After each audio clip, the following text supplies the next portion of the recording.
اور پیروں اور گدی نشینوں کو رلتا نہیں دیکھیں گے، ان کو پھر بھی آپ کھاتا دیکھیں گے۔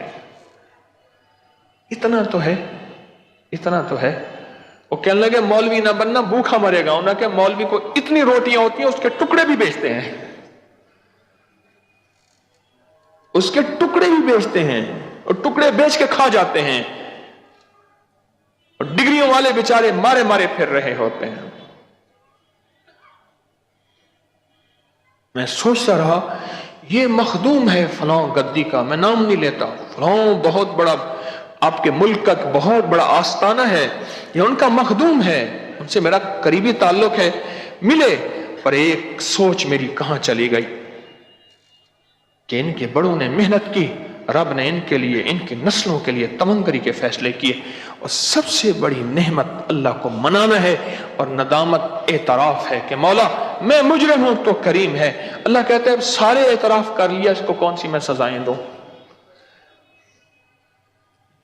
سارے تو اس نے اعتراف کر ہی لیے، سزا تو اس کو ملے جو نہ مانے، جو کہتا ہے کہ مولا میرا ہر پل داغدار ہے، مولا میرا ہر لمحہ پاپی ہے، مولا میرا ہر قدم ایسا ہے جو تیری رضا میں اٹھا ہی نہیں، میرا ہاتھ تیری محبت میں پھیلا ہی نہیں، میری آنکھ تیری جستجو میں چلی ہی نہیں، اٹھی ہی نہیں، مولا میں سارا کچھ اعتراف کر رہا ہوں۔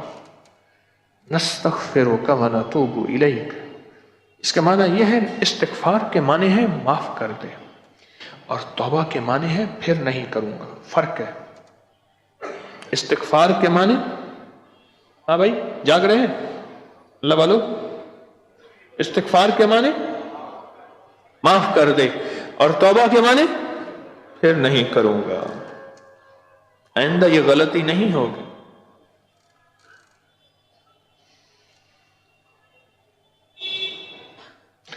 تو اتنی منتیں کی کہ رب نے تمنگری کے فیصلے ہی کر دی۔ اور ایک بات ہے، استغفار کو زبان پہ لانے کے لیے بھی استغفار کرنا پڑے گا۔ وہ کیسے؟ حضرت رابعہ بصریہ رحمۃ اللہ علیہ فرماتی تھی اللہ میری تو توبہ کو بھی توبہ کی ضرورت ہے، میری تو استغفار کو بھی استغفار کی ضرورت ہے۔ ایسا برقع پہنا کہ اس برقعے کو بھی برقعے کی ضرورت ہے۔ پتہ نہیں میری بات سمجھ آئے گی یا نہیں آئے گی؟ ایسا برقع پہنا کہ اللہ اس برقعے کو بھی برقعے کی ضرورت ہے۔ اللہ تو میرے تو استغفار کو بھی استغفار کی ضرورت ہے۔ استغفار کر کے بھی رو رہا، پتہ نہیں میں استغفار میں اللہ کو منا سکا یا خود ناراضی کر دی، خود ناراضی کر دی، پتہ نہیں رب مانا یا نہ مانا۔ میرے تو استغفار کا بھی استغفار کی ضرورت۔ یہ اولیاء کا مزاج تھا، اور یہ مزاج ولایت تھا۔ اس پہ اللہ پاک ان کے لیے خزانے، ان کی نسلوں کے لیے خزانے رزق، دولت، وسعت کے کھول دیتا ہے۔ وہ خوش قسمت انسان ہے جس کی زبان پہ استغفار کا بول آ جائے، خوش قسمت انسان ہے۔ اور اس کو لانا پڑے گا۔ یہ بڑی، میں آپ کو ایک باریک بات بتا رہا ہوں، اس کو لانا پڑے گا، اور اس کو لانے کے لیے محنت کرنی پڑے گی۔ آپ جتنے بھی وظیفے کر لیں، غور سے سنیے گا، جتنی بھی تسبیحاں کر لیں، ہر تسبیح وظیفے پہ تھوڑی سی محنت ہوتی ہے، محنت ہوتی ہے۔ کوئی تسبیح وظیفہ محنت کے بغیر نہیں ہوتا، لیکن یہ ندامت اور استغفار کا وظیفہ واحد وظیفہ ہے، اس کے لیے بہت زیادہ محنت کرنی پڑے گی، کیونکہ اس کے لیے بندہ بہت چھوٹا بن جاتا ہے، بہت چھوٹا بن جاتا ہے، بہت نیچے گر جاتا ہے اس کریم کے سامنے، بہت چھوٹا، آخری حد تک نیچے گر جاتا ہے۔ یہ ایک ہوتا ہے یہ انسان، یہ جو موجود ہے، ایک اس کے اندر جو نفس ہے نا، وہ چھوٹا نہیں ہونے دیتا، اس کو ہمیشہ استغفار سے گھبراتا ہے نفس۔ یہ میں ان لوگوں کو بتا رہا ہوں جو ولایت کی سیڑھیاں طے کر رہے ہیں، جو روحانیت کی منزلیں طے کر رہے ہیں، یہ میں ان کے لیے نقطہ بتا رہا ہوں۔ جو روحانیت اور سلوک کے منازل کو طے کر رہے ہیں، تربیت السالکین میں چل رہے ہیں، یہ ان کے لیے ہے، ان کے لیے ہے۔ یہ اندر کا جو نفس ہے نا، یہ استغفار میں گھبرائے گا، گھبرائے گا۔ کیوں؟ استغفار کرتے ہوئے اپنے آپ کو سب سے کم تر، سب سے